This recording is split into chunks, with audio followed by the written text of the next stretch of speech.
ঢাকা শহর বায়ু দূষণে বিশ্বের দ্বিতীয় শহর। সেই শহরের গত এক দশকে প্রায় 3 ডিগ্রি সেলসিয়াস তাপমাত্রা বেড়েছে। গত কিছুদিন ধরে করোনা ভাইরাস পুরো বিশ্ব মহামারী সৃষ্টি করেছে এবং বাংলাদেশে সেটি প্রভাব পড়েছে। সব কিছু ছাপিয়ে এই উদ্যানের গাছ কাটা নিয়ে কিন্তু মানুষের মধ্যে একটা অন্যরকম প্রতিক্রিয়া দেখা যাচ্ছে। সকল মানুষের মধ্যে একটা আলোচনার কেন্দ্রবিন্দুতে কিন্তু চলে এসছে এই সোহরাওয়ার্দী উদ্যানের এই গাছ কাটার আলোচনা। শুধু কি আসলে গাছ কাটা নিয়ে এত প্রতিক্রিয়া মানুষের? আজকের রিপোর্টারদের সারাদিন সোহরাওয়ার্দী উদ্যানে আমি তুহিন কান্তি দাস আছি আপনাদের সাথে, আমার সাথে আছে তৌফিক হোসেন মুবিন। তো আমরা সরাসরি দর্শকদের সাথে আমাদের প্রশ্ন উত্তরের মাধ্যমে আলাপ আলোচনা শুরু করি। আমরা যেহেতু আজকে উদ্যানে এসেছি এবং আপনি আমাদের এইখানে আসলে প্রোগ্রামটা কি উদ্যানের হালচাল সেটা নিয়ে যেহেতু আমরা কথা বলছি, তো আপনার কি মনে হচ্ছে আসলে? ধরেন গত কয়েকদিন তো আমরা এখানে বেশ কিছু রিপোর্ট করেছি আমাদের দ্য রিপোর্টের পক্ষ থেকে। তো এই যে উদ্যানের সোহরাওয়ার্দী উদ্যানের গাছ কাটার বা এই গাছ কাটার পরবর্তী সময়ে যে সংগঠনগুলো প্রতিবাদ করেছে বা একটি রিট হয়েছে পরবর্তীতে, তো সব কিছু মিলে এখনো পর্যন্ত পরিস্থিতি আসলে আপনার কাছে কি মনে হচ্ছে?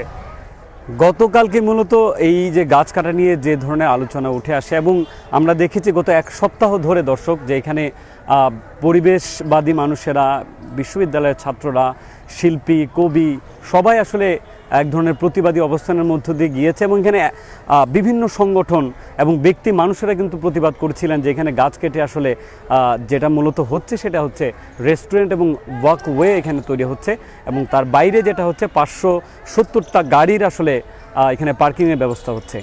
এবং সেইটার প্রেক্ষিতে কিন্তু গতকালকে একটি রায় এসছে হাইকোর্ট থেকে এবং আমরা আবার গতকালকের আরও একটি আলোচনার প্রসঙ্গ কিন্তু আছে মুবিন, যে মুক্তিযোদ্ধা মন্ত্রীও কিন্তু সেখানে কালকে একটি ব্রিফিংয়ের মাধ্যমে তাদের অবস্থান আপনার পরিষ্কার করেছে এবং সেই জায়গা থেকে কিন্তু আপাতত এখানে যে এই প্রকল্পের তৃতীয় পর্যায়ের কাজ চলছে, যে প্রকল্পটা আসলে 1998 সালে কাজ শুরু হয়, 96 সালে গ্রহণ করা হয় এবং যার প্রথম কিন্তু যেই প্রকল্পের আওতায় প্রথম ধাপের আওতায় কিন্তু প্রথম কাজ হচ্ছে শিখা চিরন্তন।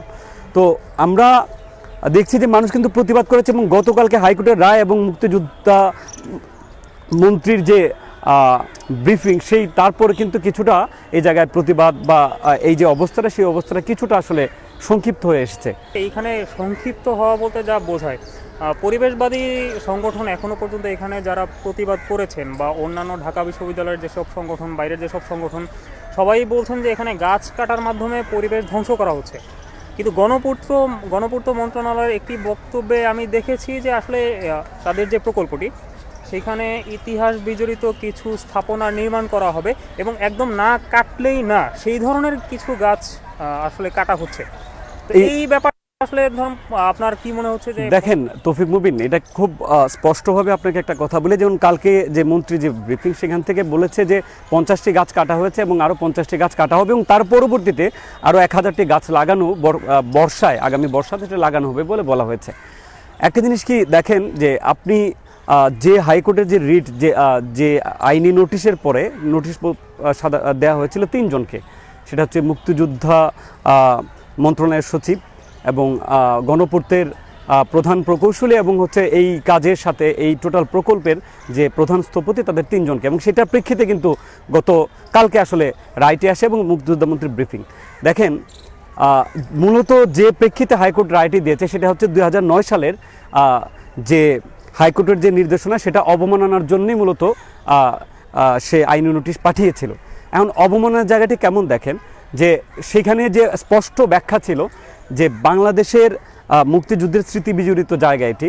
আপনি নিশ্চয়ই, আমরা এবং দর্শক আপনারা নিশ্চয়ই জানেন যে আমাদের এই পার্কের আসলে আমরা যদি পেছনের ইতিহাস বলতে চাই অনেক দূর আমাদের যেতে হবে। আমরা এত দূর না যাই, আমরা হচ্ছে যে প্রথমত এইখানে আসলে 69-এর গণঅভ্যুত্থান, বঙ্গবন্ধুর এখানে উপাধি দেওয়া এবং তার পরবর্তীতে 71 সালের 7ই মার্চের ভাষণ এবং 16ই ডিসেম্বরের যে পাক বাহিনীর আত্মসমর্পণের যে দলিল এখানে স্বাক্ষর করা হয়, সেই প্রেক্ষিতে কিন্তু বলা হয়েছিল হাইকোর্টের রায়ে যে মুক্তিযুদ্ধের সেই স্মৃতিকে সংরক্ষণের জন্যেই মূলত আপনার আন্তর্জাতিক মানের এবং প্রয়োজন সাপেক্ষে কিছু পরিবর্তন আনার কথা বলা হয়েছিল।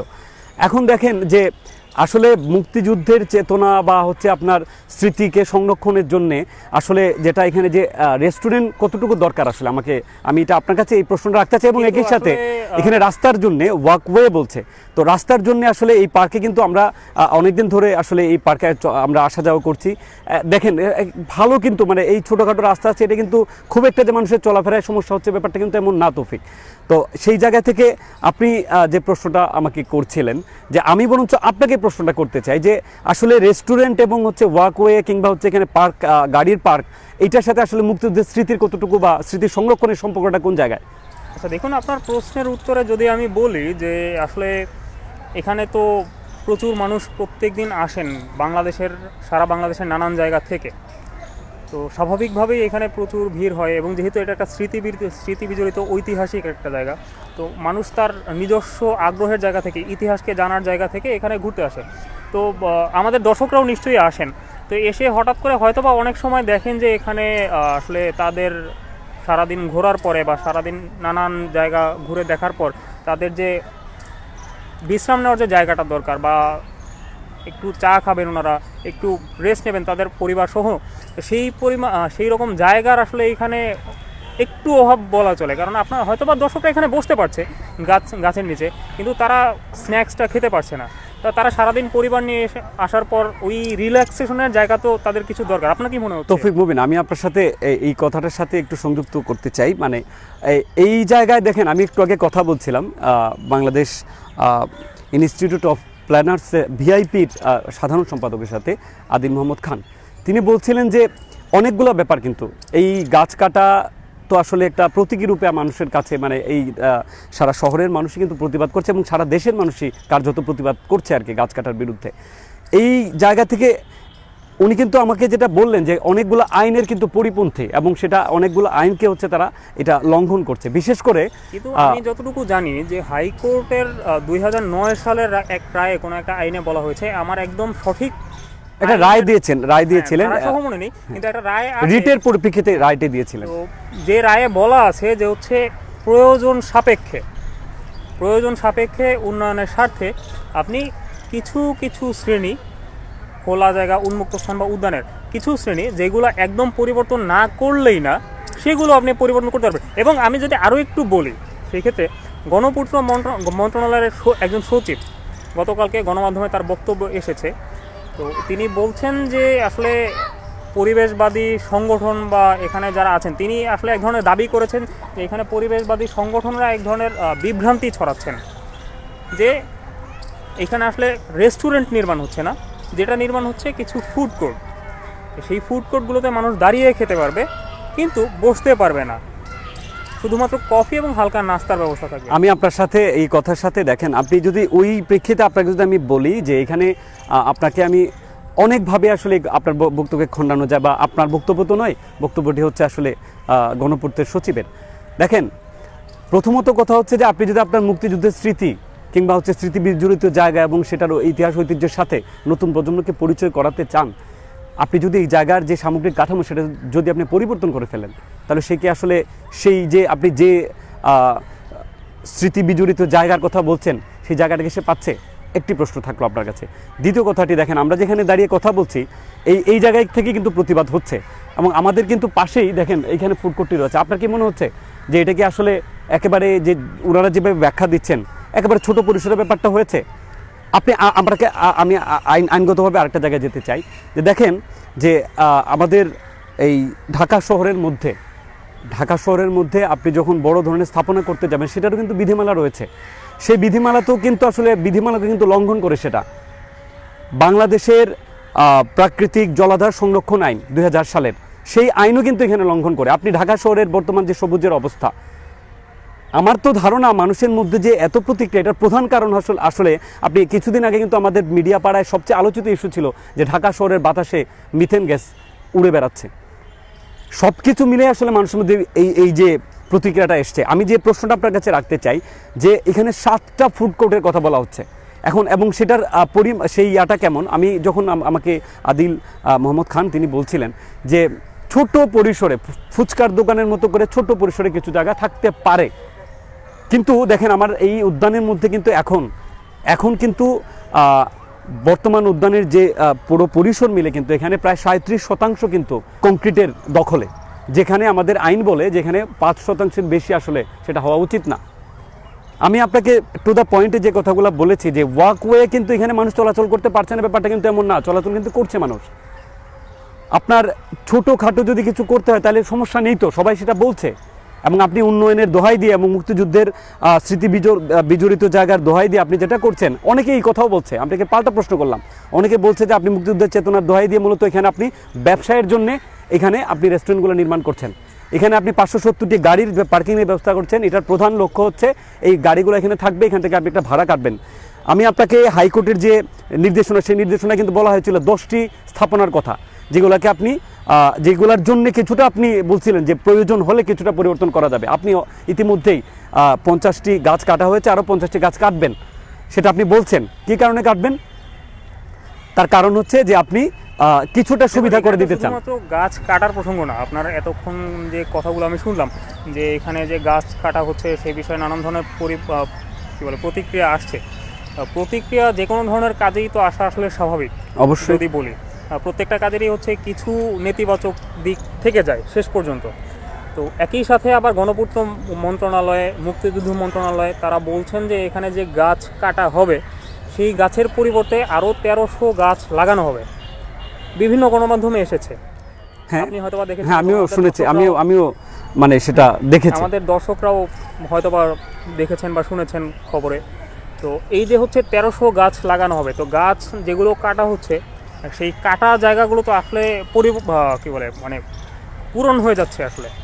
তো আপনার কি মনে হচ্ছে যে আসলে তারা যে গাছগুলো কাটছেন সেই গাছগুলোর জায়গাগুলো তারা পূরণ করে দিচ্ছেন? এবং যে কার পার্কিংয়ের কথা আপনি বলেন, কার পার্কিং থাকলে সরকারি যে কোনো জায়গায় হচ্ছে আসলে সেতু বলেন, আপনি হয়তো বা দেখেছেন বিভিন্ন জায়গায় যে সরকারি সেতুগুলোতে টোল উঠানোর একটা ব্যবস্থা থাকে, বা সরকারি জায়গা যেগুলো পাবলিক ব্যবহার করে সেগুলো মিনিমাম একটা চার্জ দিয়ে ব্যবহার করতে হয়। তৌফিক মুবিন, আমি আপনার সাথে আপনার এই যে যখনই আপনি পরিবেশ নিয়ে কিংবা হচ্ছে এই ধরনের বিষয় নিয়ে কথা বলা হয় তখনই একটা ব্যাপার চলে আসে যে হচ্ছে যে উন্নয়ন করতে গিয়ে কিংবা হচ্ছে এই ধরনের কিছুটা পরিবর্তন করতে গিয়ে যেটা হয় যে কিছু মানুষ তার বিপক্ষে দাঁড়িয়ে যায়।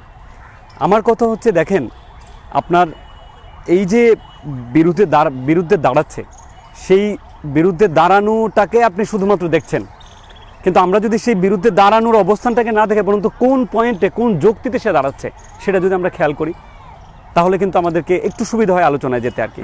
কিন্তু ম্যাক্সিমাম সময় একজন বলছিলেন যে এতদিন কেন এটা নিয়ে কথাবার্তা হয় নাই, হ্যাঁ এতদিন কথাবার্তা হয় নাই বলে এখন কথা বলা যাবে না, এটা কোনো নিয়ম কিন্তু বা এটা কোনো ধরনের যৌক্তিক আলোচনা হতে পারে না।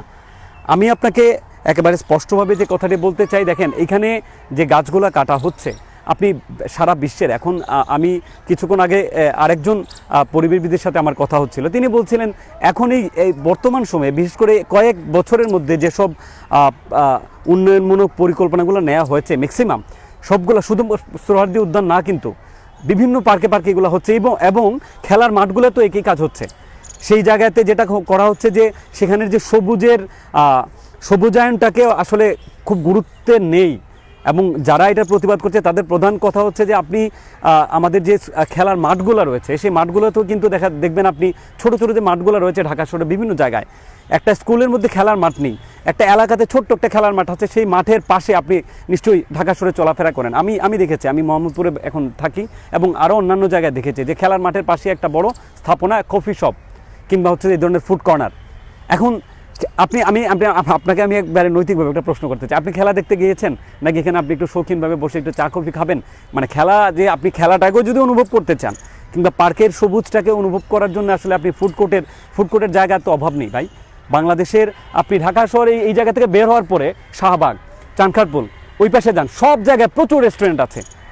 আপনার যেটা দরকার এখানে সেটা হচ্ছে এখানে কিছু পাবলিক টয়লেটের ব্যবস্থা করেন, আপনি কিছু ছাউনির ব্যবস্থা করেন।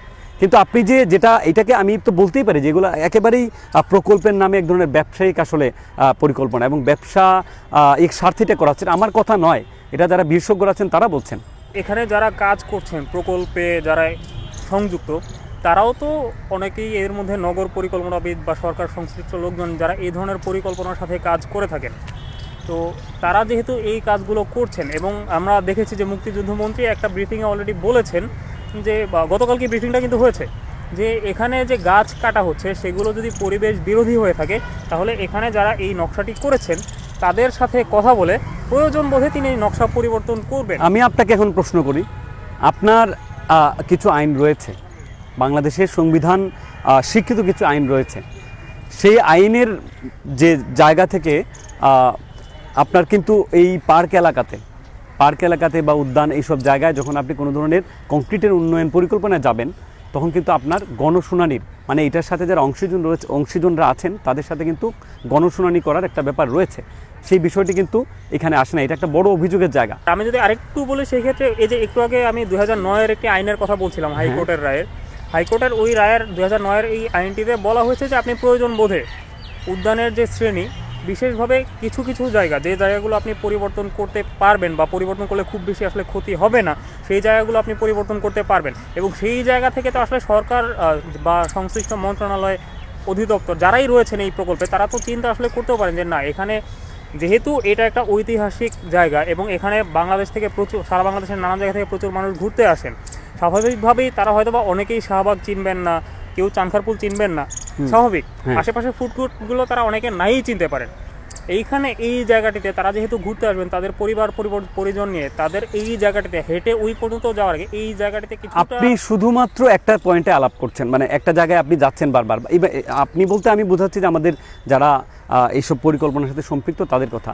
তো তারা যে জায়গাটিতে যাচ্ছেন যে হ্যাঁ মানুষ আসবে, অচেনা মানুষ আছে, এটা ঠিকই আছে, এটা দরকার নেই, একেবারে দরকার নেই তা বলছি না, কিন্তু আপনার আইনকে তো আপনি লঙ্ঘন করতে পারেন না, কারণ আপনি আইনের কথা উল্লেখ হ্যাঁ সেই আইন কি বলছে, সেই আইন কি বলছে আপনি হচ্ছে যে ঐতিহাসিক জায়গার সেটার যে কাঠামো রয়েছে সেই কাঠামো আপনি পরিবর্তন করবেন, সেই কথা কি আছে?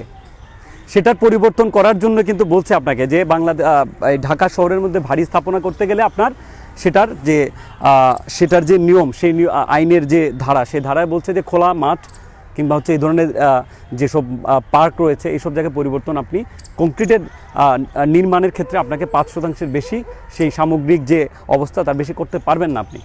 আপনার সারা শহরে তো আপনি করছেন উন্নয়ন, আপনার উন্নয়ন কিন্তু হচ্ছে, কিন্তু এই জায়গাটিতে এবং আপনি মুক্তিযুদ্ধের স্মৃতির যদি জায়গাটি বলেন, সেই জায়গা থেকে যদি আপনি বলেন যে আপনি যদি একটা জায়গার কাঠামোটা চেঞ্জ করে দেন, পরিবর্তন হয়ে যায়, আপনি কিসের সাথে তাকে পরিবর্তনটা করাবেন আর কি?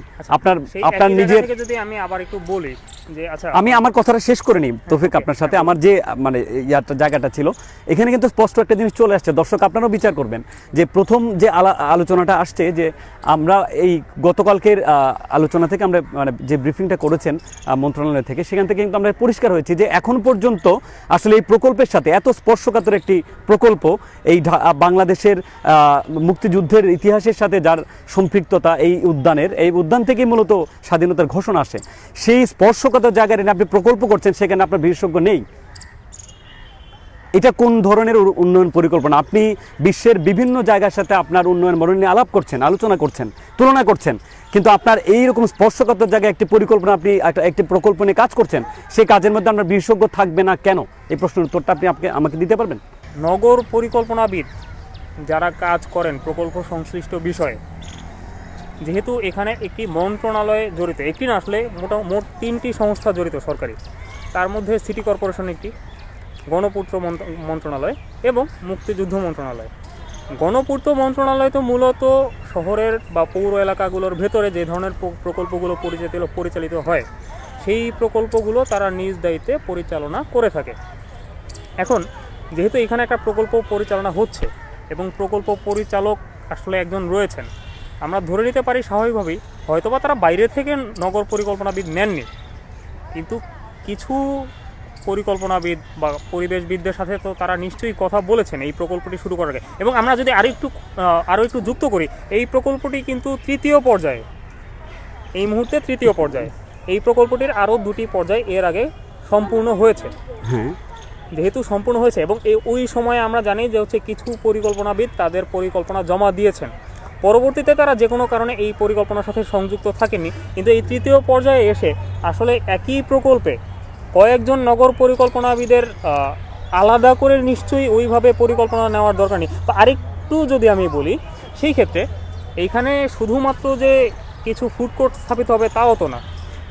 এই প্রকল্পের এই তৃতীয় পর্যায়ের যে প্রকল্পটি, এই প্রকল্পটিতে এখানে বঙ্গবন্ধুর একটি ভাস্কর্য নির্মাণ হবে। তিনি 7ই মার্চে যেখানে বক্তব্য দিয়েছিলেন সেখানে ইন্দিরা মঞ্চ নির্মাণ হবে, যেখানে 1972 সালে ভারতের তৎকালীন প্রধানমন্ত্রী ইন্দিরা গান্ধী এবং বঙ্গবন্ধু একটি অনুষ্ঠানে বক্তব্য রেখেছেন। দেখেন এই প্রকল্পগুলোর মানে এগুলা মোটামুটি এখন আমরা সবাই জানি তৌফিক মুবিন। আমি যে কথাটা আপনারা বলতে চাচ্ছি সেটা হচ্ছে যে আপনি এখন প্রকল্পের তৃতীয় পর্যায়ে চলছে, কিন্তু তো তৃতীয় পর্যায়ে এসে এর আগে ধরেন এখানে গ্লাস টাওয়ার হয়েছে, এখানে জাদুঘর হয়েছে, শিখা চিরন্তন হয়েছে, সেখানেও কিন্তু কিছুটা জায়গা গিয়েছে।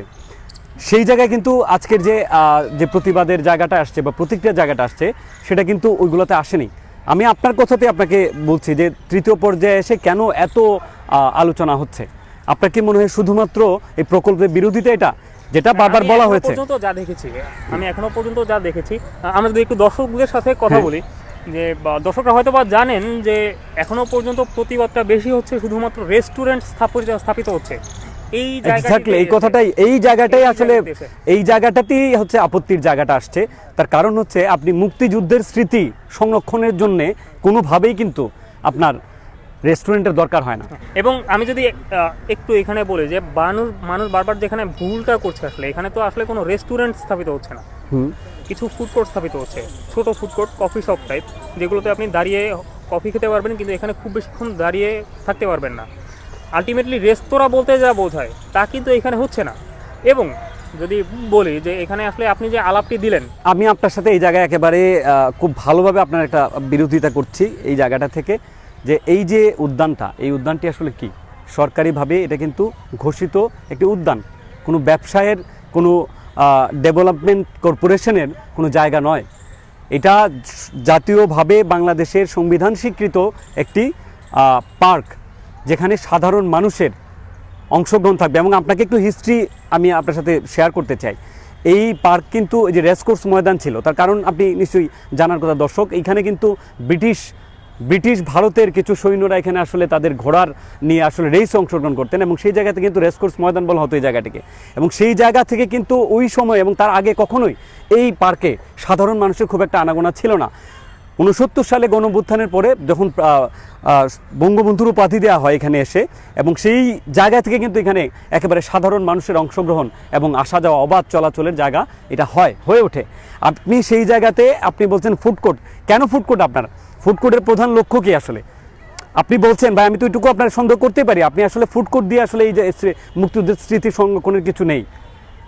আপনারা যেটা যারা এই প্রকল্প নিয়ে এইভাবে কথা বলছেন তারা এটা বুঝতে পারছেন না, যারা এই যে প্রতিবাদটা করছেন তাদের প্রধান জায়গায় রেস্টুরেন্ট নিয়েই। কিন্তু রেস্টুরেন্ট বলতে তাদেরকে আপনি যে এখানে অবকাঠামো, আমি জানি না আপনি এই জায়গায় কতটুকু, এবং কালকের ব্রিফিংও এটা বলছেন, আমরা প্রয়োজনে সেখানে গিয়ে সরাসরি সেটা দেখে সিদ্ধান্ত নিব। তার মানে এটা দেখেননি এখানে যে কাজগুলো হচ্ছে, আপনি দেখেছেন কি এখানে পার্কের পুরো পরিবেশ কিন্তু নষ্ট হয়ে গেছে। যুদ্ধমন্ত্রী এটা বলেছেন যে উনি প্রয়োজন বোধে সরেজমিনে এখানে এসে দেখে নেবেন। তো এখানে আরেকটি কথা আছে, যেটি হচ্ছে প্রত্যেকটি প্রকল্পে নিশ্চয়ই মন্ত্রী যারা রয়েছেন তারা প্রকল্প এসে দেখে যাবেন আসলে এই প্রকল্পে কী করা হচ্ছে। তবে হ্যাঁ, তর্ক সাপেক্ষে আমরা বলতে পারি, যেহেতু এটি একটি ঐতিহাসিক স্মৃতি বিজড়িত জায়গা এবং বাংলাদেশের জন্মলগ্ন থেকে এই জায়গাটি খুবই গুরুত্বপূর্ণ, সেহেতু এইটা একজন গুরুত্বপূর্ণ সরকার সংশ্লিষ্ট একজন গুরুত্বপূর্ণ ব্যক্তি এসে পর্যবেক্ষণ করে পরিবেশবিদদের সাথে কথা বলে এই প্রকল্পটি সম্পর্কে সিদ্ধান্ত নিতে পারতেন। তবে আসলে তাদের পক্ষ থেকে সেটি করা হয়েছে কিনা, যেহেতু আমরা এখনো পর্যন্ত সরাসরি জানতে পারছি না। মুবিন, আপনি যে জায়গা থেকে কথাগুলো বলছেন বারবার, একটা জায়গায় আপনি বলছেন যে মানুষের আসার দরকার আছে, মানুষের আসার দরকার এই কথা কেউ বলে নাই। কিন্তু আমি বলছি এই উদ্যানে আপনি কি বলা যায় যে আপনার ওই আমরা যেভাবে হচ্ছে যে রেস্টুরেন্টে খেতে যাই, অবকাশ যাপনে যাই, এইরকম জায়গা নিশ্চয়ই হবে না এটা। কিন্তু যে পরিমাণে হওয়ার কথা ফুডকোর্টটা বোঝাতে পারিনি। আমি আপনার কথা স্পষ্ট বুঝতে পেরেছি যে আমি তারপর আবার আরেকটু বলেন আপনার কথা আমি শুনতে চাই। তবে মুবিন, আমাদের কিন্তু আসলে এই আলোচনা করতে থাকলে সারা দিনই চলে যাবে, এবং সেই জায়গায় আমার মনে হয় যে আমরা এরকম একটা সংক্ষিপ্ত জায়গায় চলে আসি। চূড়ান্ত বিচারে আসলে দর্শক বা হচ্ছে যারা এটা দেখছেন বা যারা হচ্ছে যে এই দেশটা তো শুধুমাত্র ধরেন সরকার কিংবা কোনো সবারই তো এই দেশ, এবং এই প্রকৃতি এই পরিবেশ সবার কিন্তু। তো সেই জায়গা থেকে আমি আমার যৌক্তিক অবস্থানটা বলছি। আমি কয়েকটা জায়গা থেকে, আপনি নিশ্চয়ই চূড়ান্ত বিচারে দর্শক বিবেচনা করবেন, আমি কয়েকটি জায়গা থেকে আমার পয়েন্ট অফ ভিউটা আমি বলছি। প্রথম কথা হচ্ছে যে বাংলাদেশের ঢাকা শহরে ইমারত নির্মাণের যে বিধিমালা রয়েছে, সেই বিধিমালায় আপনি কোনো এই খোলা স্থানে কিংবা পার্কে বা মাঠে আপনি 5% বেশি কংক্রিট দ্বারা কোনো স্থাপনা আপনি নির্মাণ করতে পারবেন না, একটা। দ্বিতীয় কথা হচ্ছে বাংলাদেশের যে প্রাকৃতিক জলাধার সংরক্ষণ আইন রয়েছে 2000 সালের, সেই আইন কিন্তু বলছে যে আপনি কোনো ধরনের এই ধরনের জায়গায় কোনো পরিবর্তন করতে গেলে আপনাকে সেটা খুব পরিবর্তন আপনি আসলে করতেই পারবেন না। একেবারে স্পষ্টত বলা যে আপনি চাইলেই সেটার পরিবর্তন আপনি করতে পারেন না। দ্বিতীয় যে পয়েন্টটা আসে যে হাইকোর্টের যে সর্বশেষ 2009 সালের যে অবজারভেশন, সেই অবজারভেশন বলছে যে আপনি এখানে যেসব স্থাপনা রয়েছে সেগুলো সরিয়ে শুধুমাত্র মুক্তিযুদ্ধের স্মৃতি সংরক্ষণের জন্য কিছু পরিবর্তন আপনি করতে পারেন। কিন্তু আপনি এখানে যেটা করছেন, আমি এই পুরো পার্ক অঞ্চলে ঘুরে দেখেছি, আসলে এখানে খুব ছোটোখাটো পরিবর্তন হয় না, অনেকগুলো গাছ কেটে ফেলা হয়েছে এবং পার্কের পরিস্থিতি আসলেই খুব স্বাভাবিক নেই। এবং চূড়ান্ত বিচারে যেটা হয়েছে যে এই সব পরিবর্তনের জন্যে সর্বশেষ যে অবস্থানটা সেটা হচ্ছে মানুষের যে গণশুনানি। আপনার এখানে যে বিশেষজ্ঞদের অংশগ্রহণ দরকার ছিল সেটা আপনি নেননি।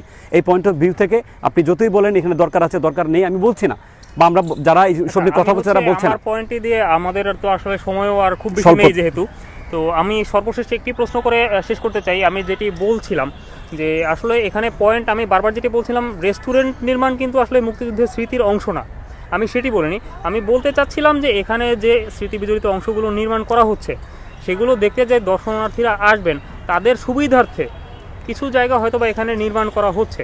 তবে আলটিমেটলি শেষ বিচার যেহেতু দর্শকের উপরে, আমরা দর্শকের উপরেই শেষ বিচারটি ছেড়ে দিই। এতক্ষণ পর্যন্ত আপনি এক পক্ষে আমি অন্য পক্ষের হয়ে কথা বলছিলাম এবং বিভিন্ন ধরনের আইন নিয়ে আমরা আলাপ করছিলাম। তো আমরা হচ্ছে আপনার মতামত দিয়ে সর্বশেষে শেষ করব যে এখানে যে স্থাপনাগুলো নির্মাণ করা হচ্ছে, এই ফুড কোর্ট যদি আপনি হচ্ছে বা আইনের যেহেতু পরিপন্থী বলছেন আপনি, বা আইনও যেহেতু বলছে যে এটা এক ধরনের পরিপন্থী কাজ করা হচ্ছে, সেহেতু এই যে স্থাপনাগুলো নির্মাণ বা ওয়াকওয়ে নির্মাণের জন্য যে গাছগুলো কাটা হচ্ছে, সেই সর্বশেষ পরিস্থিতিতে বা পরবর্তীতে আসলে যে শুনানি হতে পারে, এখনও পর্যন্ত যারা প্রতিবাদ করেছেন তাদের সম্পর্কে একটা মতামত দিয়ে আমরা অনুষ্ঠানটি শেষ করে দিই। একেবারে সহজভাবে এটা বলা যায় যে ঢাকা শহরের বর্তমান যে সবুজায়ন বা আমাদের সারা বাংলাদেশের যে আসলে যে পরিমাণ সবুজ বা প্রাকৃতিক যে সুরক্ষার জন্যে যে সবুজায়ন থাকা দরকার, গাছপালা বৃক্ষ থাকা দরকার, সেটার পরিমাণ কিন্তু সরকার বলছে 17% আছে, কিন্তু সেটা কিন্তু কতটুকু আছে আমরা আসলে পরিসংখ্যানের মতে হয়তো 17%, কিন্তু কতটুকু আছে আমরা জানি না। ঢাকা শহরে সেটার পরিমাণ হচ্ছে মাত্র 9%। এবং ঢাকা শহর এখন আসলে পুরো বিশ্বের মধ্যে দূষিত বায়ুর শহরের দ্বিতীয় অবস্থানে আছে। সামগ্রিক বিবেচনায় এই উদ্যান এবং লকডাউনের ভিতরে আসলে হঠাৎ করে মানুষের মধ্যে আসে যে গাছগুলো কাটা হচ্ছে, এবং গাছ আসলে এই মুহূর্তে এই পরিস্থিতি দাঁড়িয়ে আসলে গাছ সংরক্ষণ করা আমাদের নিজের জীবনের জন্য, এবং একই সাথে করোনা মহামারীর পর মানুষের মধ্যে আসলে প্রকৃতির প্রতি যে এক ধরনের আশ্রয়ে যে মানুষের অনেক কিছু থেকে মানুষের আসলে প্রকৃতির আশ্রয় যে সবচেয়ে বড় জায়গা, সেই জায়গাটা কিন্তু আমরা দেখছি যে এখন বর্তমান বিশ্বে কিন্তু পরিবেশ বিপর্যয় সবচেয়ে গুরুত্বপূর্ণ আলোচিত বিষয়। এবং আপনি জানেন যে সমুদ্রের উচ্চতা কিন্তু বাড়ছে, সেই জায়গায় সামগ্রিকভাবে এই গাছ কাটাটাকে আমরা প্রতীকী রূপে দেখলেও যে সামগ্রিকভাবে মানুষের মধ্যে যে প্রাকৃতিক যে বিপর্যয় বাড়ছে, সেই বিপর্যয় থেকেই কিন্তু এই শুধুমাত্র প্রকল্প ধরে কিন্তু আলোচনাটি নেই। গাছ কাটা মানে হচ্ছে এই ভূমির এই পৃথিবীর সবুজের সংখ্যা আসলে হ্রাস হয়ে যায়। আমরা নিশ্চয়ই মনে আছে, আমাদের সবারই মনে থাকার কথা যে আমাজনে কিন্তু কিছুদিন আগে আমরা শুনেছি, বছরখানেক আগে আগুন ধরেছে, সেখানে সবুজ ধ্বংস হচ্ছে। সামগ্রিকভাবে এই আলোচনা আসলে কত দূর যাবে আমরা জানি না। তবে 20 তারিখের পর যেহেতু আদালতের একটি পর্যবেক্ষণ আসবে, সেই দিন পর্যন্ত আসলে কাজ স্থগিত আছে। আমরা জানি না কতটুকু পরিবর্তন হবে, কতটুকু আসলে রাখবেন। তবে আমরা নিশ্চয়ই চাই আমাদের এই সবুজের এই সবুজকে ধরে যে এখানে প্রাণ প্রকৃতির একটা বৈচিত্র্য আছে, সেটার সাথে মানুষও সম্পৃক্ত, সেটা সুরক্ষিত থাকুক। একই সাথে আমরা চাই এই যে আমাদের মুক্তিযুদ্ধের যে স্মৃতি বিজড়িত এই সোহরাওয়ার্দী উদ্যান, সেই উদ্যানেরও সে ঐতিহাসিক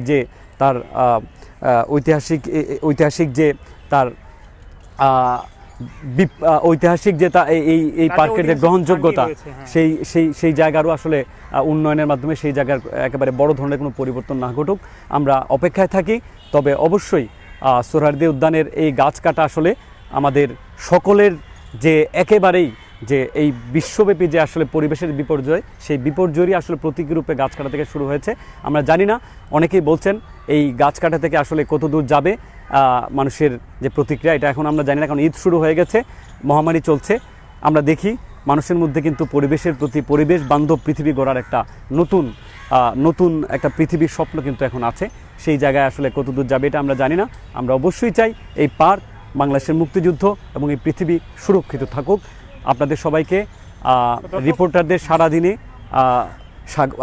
আমাদের সাথে থাকার জন্য আপনাদের সবাইকে অসংখ্য ধন্যবাদ। আমি বিদায় নিচ্ছি। তৌফিক মুবিন, আপনার মাধ্যমে আমাদের আজকের রিপোর্টারদের সারাদিন শেষ হচ্ছে। দর্শক, এতক্ষণ পর্যন্ত দেখছিলেন যে তৌফিক হোসেন মুবিন এবং তুহিন কান্তি দাসের নিয়মিত আলোচনা, রিপোর্টারদের সারাদিনের দ্বিতীয় পর্বে আমাদের আজকে সোহরাওয়ার্দী উদ্যানের হালচাল নিয়ে যে আলোচনাটি চলছে, সেই আলোচনাটির দ্বিতীয় পর্ব আপনারা দেখছিলেন। এবং ঈদ সামনে দরজায় কড়া নাড়ছে, আপনারা দ্য রিপোর্টের সঙ্গে থাকুন এবং আমাদের আলোচনা নিয়মিত দেখতে আপনারা সংযুক্ত থাকুন দ্য রিপোর্টের সঙ্গে। সবাইকে ধন্যবাদ এবং আপনাদের সাথে সর্বশেষ পর্যন্ত ছিলাম আমি তৌফিক হোসেন মুবিন এবং আমার সাথে ছিলেন তুহিন কান্তি দাস। এবং আপনাদের সাথে খুব শীঘ্রই আবারও আমরা রিপোর্টারদের সারাদিনে সংযুক্ত হব। ভালো থাকবেন সবাই, সুস্থ থাকবেন।